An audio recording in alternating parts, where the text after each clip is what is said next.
So I'll first dwell upon few security issues and to begin with the northern borders. As you are aware, the situation is sensitive but stable. Own deployment along LASA is balanced and robust. We are well poised to deal with any situation.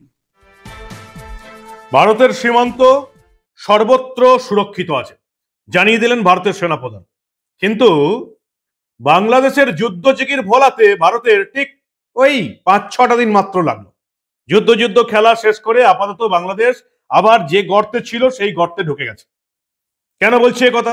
আজকে দেখেছেন খবর বেরিয়েছে, বাংলাদেশের সমস্ত media খবর করেছে যে ভারত বাংলাদেশ সীমান্তের পরিস্থিতি স্থিতিশীল, সেখানে এখন আর কোনো উত্তেজনা নেই। জানিয়ে দিয়েছেন বাংলাদেশের স্বরাষ্ট্র উপদেষ্টা লেফটেন্যান্ট জেনারেল অবসরপ্রাপ্ত জাহাঙ্গীর আলম চৌধুরী। অর্থাৎ সীমান্তে আর কোনো উত্তেজনা নেই। ভারত বাংলাদেশের সঙ্গে, বাংলাদেশ ভারতের সঙ্গে মিলেমিশে একেবারে শান্তিপূর্ণ প্রতিবেশীর মতন কাটাবে, এমনটাই জানানো হয়েছে ইউনুস প্রশাসনের তরফ থেকে। অন্যদিকে ভারতের সেনাপ্রধান জেনারেল উপেন্দ্র দ্বিবেদী বলছেন যে নতুন সরকার বাংলাদেশে এলেই এই যা কিছু ঘটছে সবকিছু থেমে যাবে এবং নতুন সরকারের সঙ্গে ভারত সরকারের সম্পর্ক আরো ভালো হয়ে যাবে। আর বাংলাদেশের সেনাপ্রধান ওয়াকারুজ্জামান তিনি পরিষ্কার বাংলাদেশের বর্তমান যিনি একেবারে বকলমে প্রধানমন্ত্রী, সেই নতুন সরকারের প্রধান উপদেষ্টা মোহাম্মদ ইউনূসকে জানিয়ে দিয়েছেন যে আমরা এমন কিছুই করব না যাতে আমাদের প্রতিবেশী ভারতের ইন্টারেস্টে কোনো বিরোধিতা করা হয়। অর্থাৎ ভারতের বিরুদ্ধে কোনো কাজ করবে না বাংলাদেশের সেনা, পরিষ্কার মোহাম্মদ ইউনূস সাহেবকে জানিয়ে দিল বাংলাদেশের সেনা। আর কি শুনবেন, বাংলাদেশ এবার বুঝে গেছে যে এইভাবে ভারতকে উস্কানি দিয়ে কোনো লাভ নেই, কারণ ভারত পাত্তাই দেবে না। কিন্তু বাংলাদেশের মূর্খ বেঈমান মানুষগুলোকে এটা বুঝতে পারবে যে তাদের সেনা আদৌ মোহাম্মদ ইউনূসের আয়ত্তে নেই, আয়ত্তেই নেই মোহাম্মদ ইউনূসের বাংলাদেশের সেনা। তারা জানে ভারতের ক্ষমতা এবং ভারত কি করতে পারে তাদের দেশের ক্ষেত্রে, যুদ্ধ করার কোনো দরকারই হবে না। আর কি হলো, কেন বলছি যে বাংলাদেশের এই যুদ্ধজিগির আপাতত গর্তে ঢুকে গেছে, সবটা শোনাবো আপনাদের। এই প্রতিবেদন শেষ অবধি দেখুন। আমি মানব, দ্য নিউজ বাংলায় আপনাদের স্বাগত জানাচ্ছি।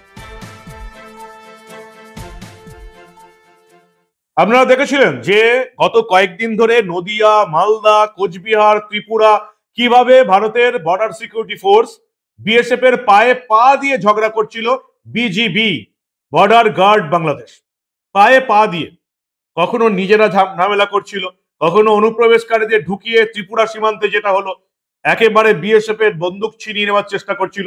কেন, সেই কারণটাও আপনারা জানেন। মোহাম্মদ ইউনূস নিজের গদি বজায় রাখতে চান এবং তাই তিনি চান যে ভারতের সঙ্গে সীমান্তে একটা ঝামেলা হোক, যেটা দেখিয়ে তিনি বাংলাদেশে যেভাবে ভোট না করানোর সিদ্ধান্ত নিয়ে নিজে গদিতে থাকার চেষ্টা করছেন সেটা বজায় রাখতে পারবেন। শুধু দেখাতে হবে বাকি এই যে মুসলিম ব্রাদারহুড ইসলামিক কান্ট্রিগুলোকে দেখাতে হবে ভারতের সঙ্গে সীমান্ত নিয়ে একটা ঝামেলা চলছে, তাই বাংলাদেশে এই মুহূর্তে ভোট করাতে পারছি না। কিন্তু ভারত সেই ফাঁদে পা দেয়নি।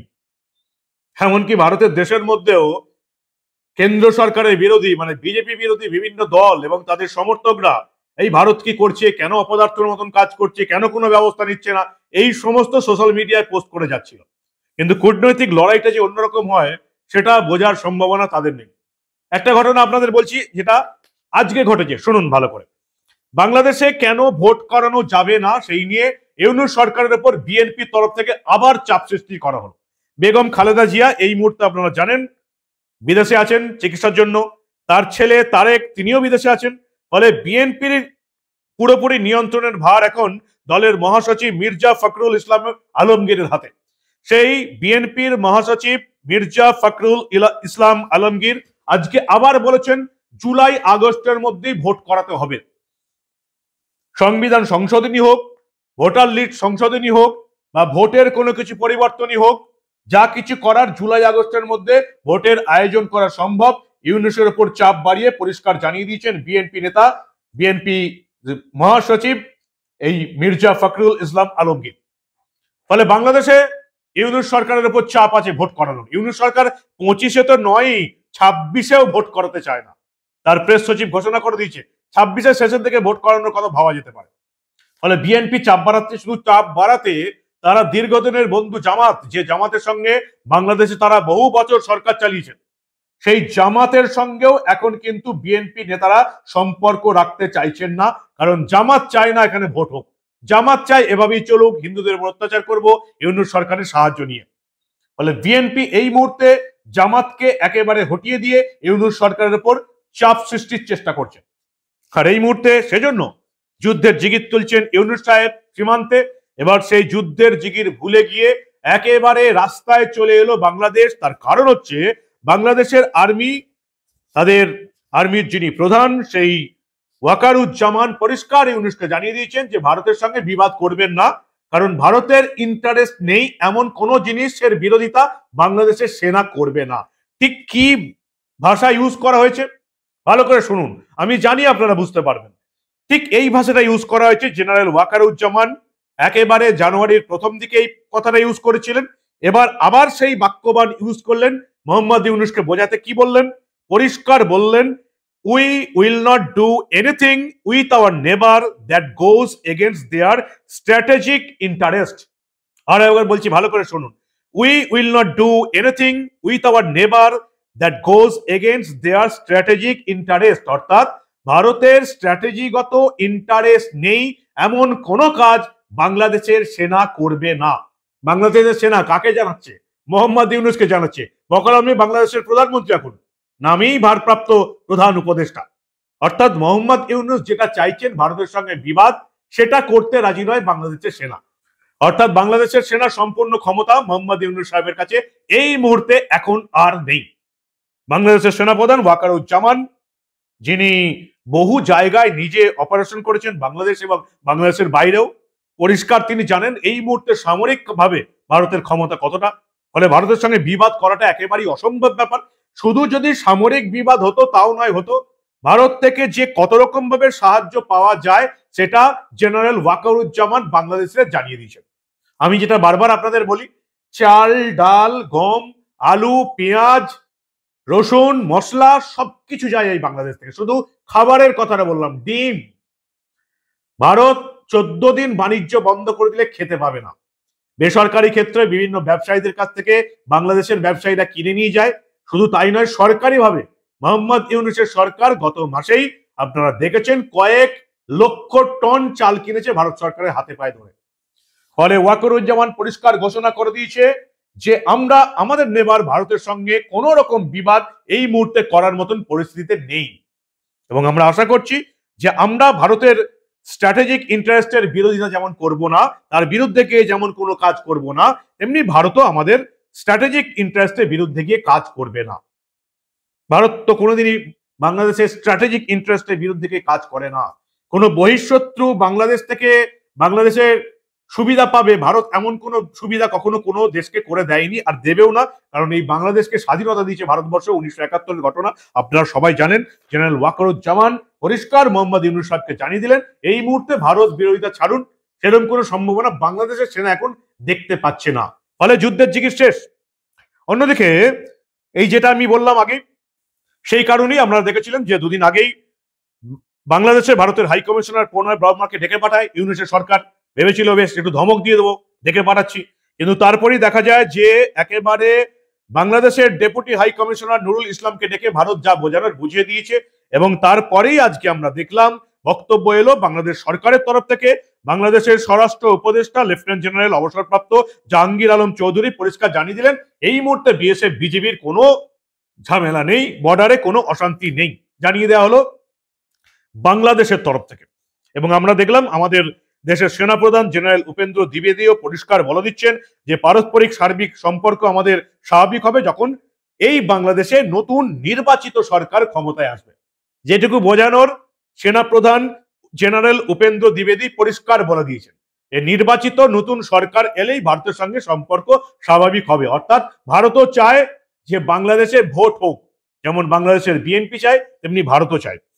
এবং জেনারেল উপেন্দ্র দ্বিবেদী আজকে পরিষ্কার গোটা ভারতবাসীদের আশ্বস্ত করে বলেছেন যে সীমান্তে যতটা পরিমাণ সেনা এবং অস্ত্র রাখার কথা ততটাই আছে।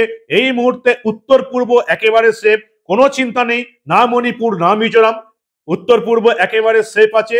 এবং ভারতের সেনা ভারতকে রক্ষা করতে সীমান্তে বদ্ধপরিকর হয়ে দাঁড়িয়ে আছে, জানিয়ে দিয়েছেন জেনারেল উপেন্দ্র দ্বিবেদী। নর্থ ইস্ট নিয়ে তিনি কি জানাচ্ছেন আপনারাও নিজের কানে ভালো করে শুনুন। So I'll first dwell upon few security issues and to begin with the northern borders. As you're aware, the situation is sensitive but stable. In October 2024, situation in Depsang and Demchok in eastern Ladakh got resolved. The patrolling to traditional areas in these two subsectors has commenced. Similarly, the traditional grazing has also commenced in these two areas. We shall continue to discuss the effective management of other sensitive areas also along the northern borders. And towards that end, I have authorized all my co-commanders to handle these issues at the ground level with respect to patrolling and grazing so that the trivial issues can be resolved at the military level itself. Own deployment along LSA is balanced and robust. We are well poised to deal with any situation. A focused capability development for northern borders enabled infusion of niche technology into our warfighting system and a whole of nation approach. We are progressing well. हमारी प्राथमिकता है सभी agencies की सहभागिता, border infrastructure को और मजबूत बनाना है।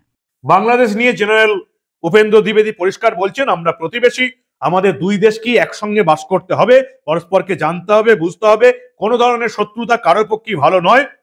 দুদেশের সামরিক সম্পর্ক একেবারে ঠিক আছে, অর্থাৎ ভারতের সেনা বাংলাদেশের সেনা তাদের সম্পর্ককে এখনো মজবুত রেখেছে, যেটা একেবারে 1971 মুজিবুর রহমানের আমলে গড়ে উঠেছিল। ফলে দুই সেনার মধ্যে কোনো বিতর্ক নেই। ইউনূস সাহেব যতই চেষ্টা করুন সীমান্তে উস্কানি দিতে, গুলি চালাতে, নিজের গদি বজায় রাখতে, সেটা বাংলাদেশের সেনার তরফ থেকে একেবারে খুব অন্তরে উড়িয়ে দেওয়া হয়েছে এবং ইউনূসকে পরিষ্কার জানিয়ে দেওয়া হয়েছে যে ভারতের মতন দেশের ক্ষেত্রে প্রতিবেশীর সঙ্গে কোন রকম বিবাদে যেতে তারা রাজি নয়। বিশেষ করে ভারতের যেগুলো স্ট্র্যাটেজিক ইন্টারেস্ট, বিশেষ করে উত্তর পূর্বে বাংলাদেশ কোন রকম সহায়তা করে কোন জঙ্গি গোষ্ঠী, কোন বিদেশি শক্তিকে সাহায্য করবে না, যাতে ভারতের ইন্টারেস্ট বাধাপ্রাপ্ত হয়। পরিষ্কার আজকে জেনারেল ওয়াকারুজ্জামান জানিয়ে দিয়েছেন বাংলাদেশের প্রধান উপদেষ্টা মোহাম্মদ ইউনূস সাহেবকে। কি বলবেন আপনারা? যুদ্ধ জিগির শেষ। ইউনূস সাহেব বুঝে গেছেন যে এই ফাটকাটা আর চললো না, সীমান্তে গুলি চালিয়ে দেবে বিএসএফ, যুদ্ধ জিগির চলবে। ফলে আমি বলতে পারবো এই যে যুদ্ধ লেগেছে, সময় খারাপ, এখন ভোট করব না। ইউনূস সাহেব যে ভয়ঙ্কর পরিকল্পনা করেছিলেন সেটা খাটলো না। এর জন্য অবশ্য আমাদেরকে প্রচুর সহ্য করতে হয়েছে।